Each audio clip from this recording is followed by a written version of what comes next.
Okay, the Semiramide Overture by Rossini has a great piccolo part. It's written for the piccolo really well. So I'm going to go over, there's 3 main excerpts in there that are always asked on auditions and almost always in the preliminary round. And even if you don't do it in an audition, you're likely to do it in an orchestra at some point. It's a popular piece. So let's get started. So the first excerpt is at either 4 after rehearsal G or measure 132. This one's the hardest part of the whole overture for the piccolo because those little F sharps have to speak and have to be perfect, you know, and it's very easy to just for it to just splatter. So you don't want the F sharps to splatter, but it's very hard. So what I do on the first F sharp to make sure it speaks, I never do the pinky. I think it's psychological, but I feel like my F sharp speaks slightly better for a tonguing situation like this if my pinky is up. I don't know if that's actually true, but I'm going to stick with it.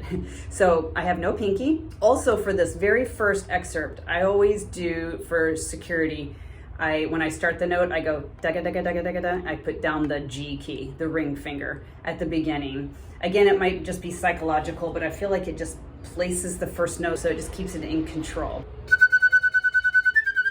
Another thing I do, just entrance of this in an audition, the 4 measures before, so that in the audition you're not just like,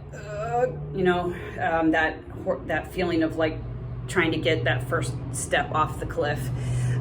Is I always sing to myself what the violin line, the 4 measures before, so that the rhythm is already in motion, the tempo is already in motion, and I just have to stay on the train. So I know exactly when I have to start playing. So at G, the violins are going play, and you have to play exactly like what you just had in your head.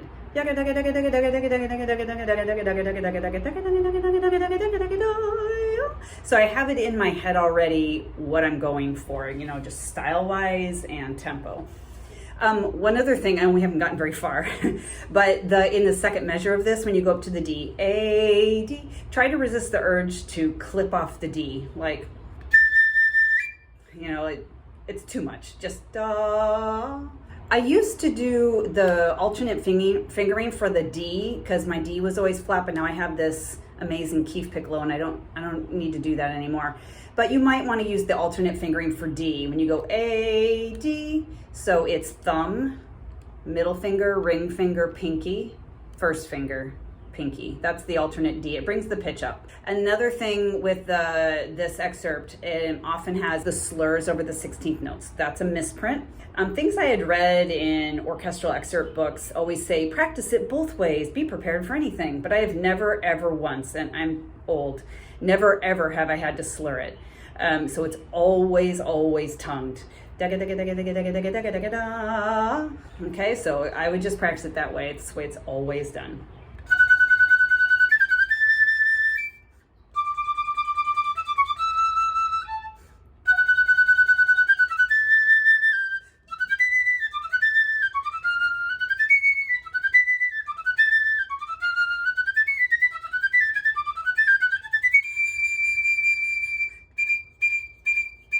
You're just a little bit of color, a little bit of brightness with the violins. So when I play just in a non-audition situation, I feel like it's much easier to play. You just stay under the violins and let the violins do all the dynamics, because it's easy to, if you crescendo too much, it's easy to splatter again. I guess splatter is my word for today.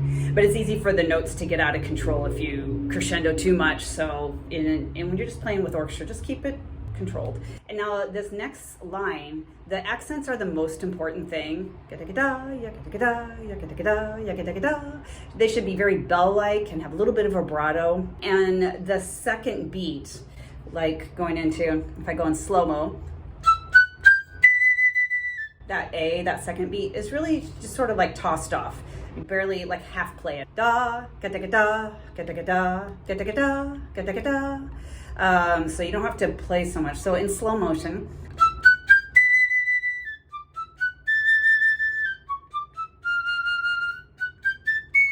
that C sharp is often flat, and it was just flat when I played it just now. I usually do C sharps with the alternate fingering, which is just middle finger, ring finger, and then 4 and 5 over here, middle finger, this, and pinky. That's an alternate C sharp. I use that all the time. But I find in this excerpt, it can easily shoot the C sharp way too sharp, and I don't think it's not worth it then. So for that C sharp, just make sure it has a little bit higher vibrato. Just da-da-da-da, just try to raise it as much you can, and I think that's fine.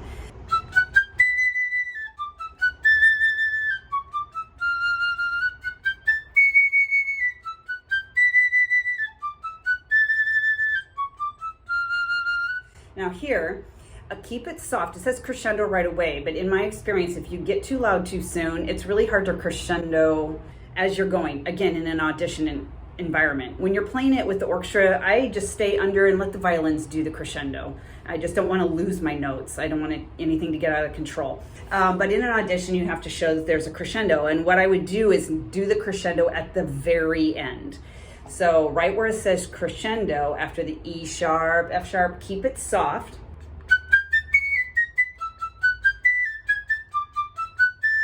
About right here.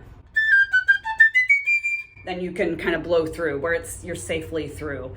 And this should be very playful. So those accents, like very Italian opera. This is played anywhere between 145 and 165. For an orchestra audition, I always play it at 150, so it's just steady. And that is always good, I think. Otherwise, it kind of sounds hysterical without the whole rest of the orchestra. It almost sounds weird, like it's sped up. And again, like practice in slow motion what you want to do, especially where it gets difficult, the pickups to the second line.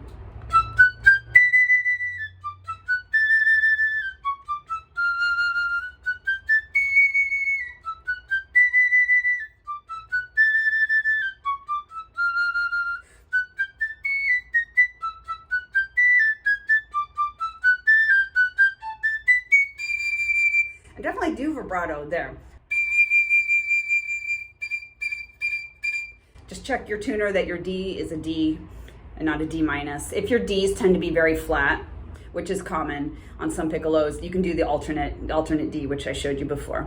The next excerpt is at measure 190 or 5 before rehearsal L. One thing to remember when you start this, especially for an audition, is that when you start this one, make sure you start the same tempo as what you just did for the last excerpt. So the last excerpt, 1, 2, 3, 4, ba da da da da da da da. It's very easy to start this one too fast.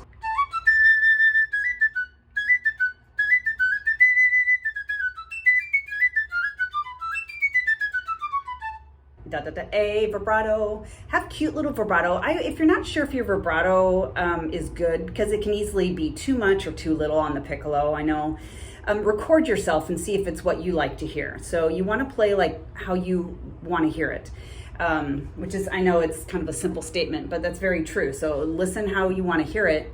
I would just record yourself and see, and if you, when you get to that A, if you're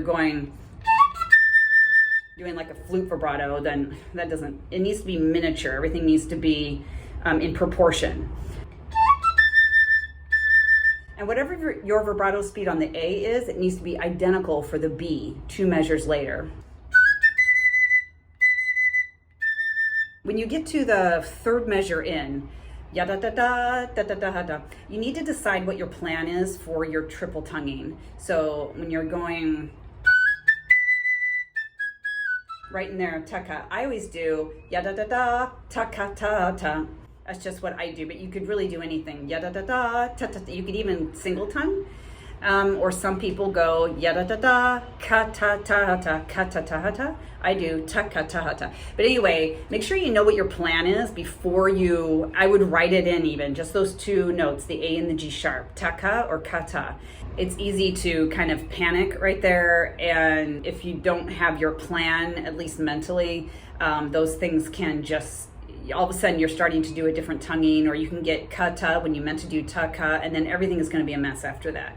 And then when you get to the next measure after that, the 4th measure, super cute, and the main notes are E, C sharp, A, F sharp, E. So you're going for that. I always practice this like That's what you kind of want to bring out. Yeah, da da da. It's always da da, next note, da da, next note is the phrasing. It's not ya da da da da da da, but it's da da da da da da da da da. That's what you're going for. So in my mind, I have them grouped like that instead of just a series of triplets.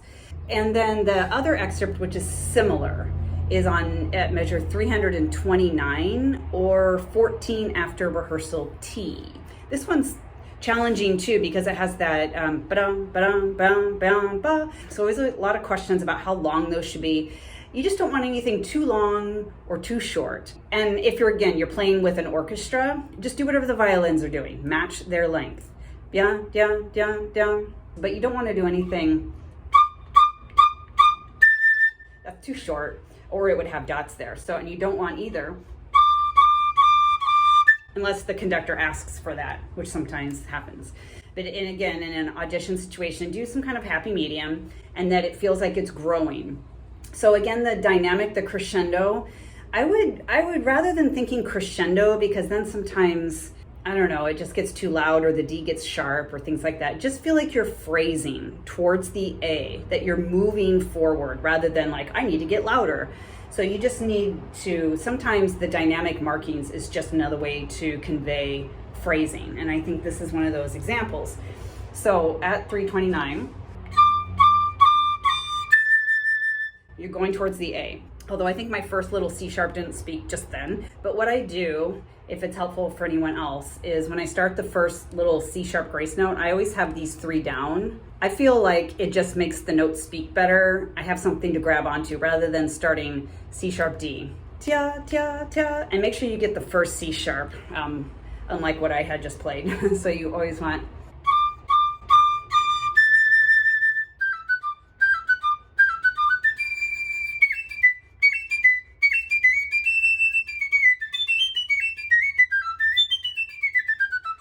Right here, make sure make sure your A, this is one measure before rehearsal U. This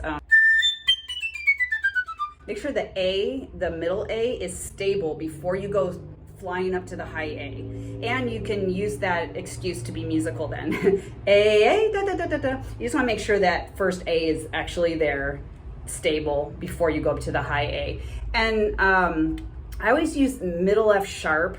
On this one, I just feel like my fingers are right here, easier from G to this rather than G to that. And this one, it speaks better for me. This F sharp is okay and is probably better in tune, but sometimes I feel like it gets, it cannot speak as well. And I don't like that feeling. So A, G, F sharp, I do this F sharp. Same thing in measure before when it's, I like the middle F sharp. It's just more secure. I feel like it's always going to speak for me.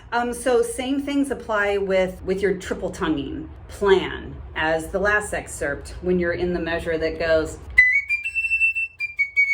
da da da da ta ka ta ta. Are you doing that? That's what I do. Da da da ta ka ta ta. Or are you going to do ta ta ta ka ta ta ta?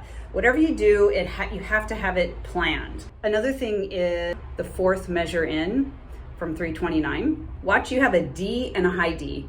Those need to be in tune, especially for an audition situation. Well, regardless, but it's more apparent in an audition because it's just you. The middle D, this one here, tends to be quite sharp, and the high D tends to be quite flat. So it'll be obvious that it's not in tune. So when you're doing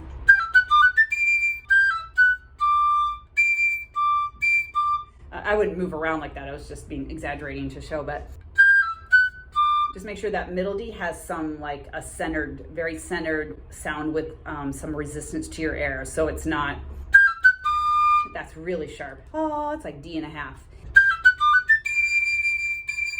And just mask that, put a lot of makeup on that high D, vibrato. Play like a violin player. Again, the biggest thing to do when you're practicing is to keep it steady, under control, have your triple tonguing plan in place, and drill it in the phrasing that you want. So in this last one, excerpt, which would also apply to the middle excerpt, I would practice the last 3 measures of this, like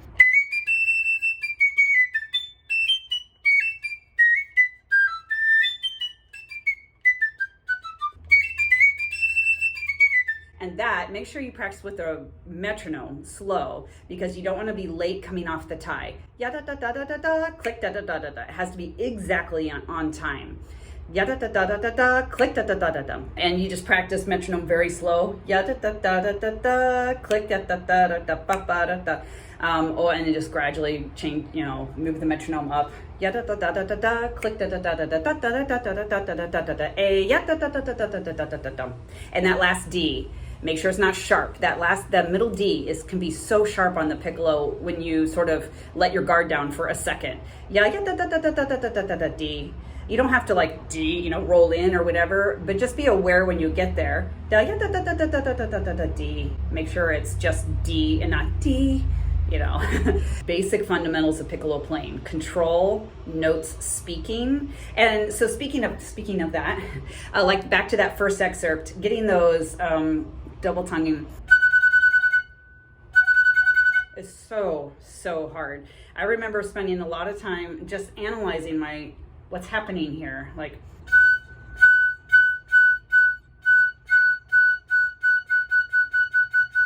trying to keep it still and noticing how fast my air stream goes for the ta and the ka, spending lots of time very, very slow and trying to keep the air stream the same for the ta and the ka, fast but a very loose embouchure. Another thing I would do that might be helpful, that helped me keep my embouchure loose, and I don't know why this helped me, but it did. I would flutter tongue through the F sharp and then go like this. And then I would have that sensation maybe in my face, on my embouchure, and then I'd try it again. It was almost always better when I played it the correct way. So for whatever reason, that helped me, just flutter tonguing, da-ga-da-ga-da. You want to play really like how a violin sounds for Italian opera. Very light and sparkly, and with a laissez-faire attitude, even though it's very technically difficult with the details. Okay, if you found this video helpful, please hit subscribe, and then you'll be in the loop for future videos like this on all things about piccolo, as well as freelancing. The two really go together. Also, if you have any suggestions for other excerpts or other orchestral pieces or band pieces that you want me to go over and give any helpful advice, alternate fingerings, that sort of thing, I'd be happy to do that. Just drop your suggestion in the comments and I will make sure and do a little video tutorial on that piece. Okay, thank you so much for watching.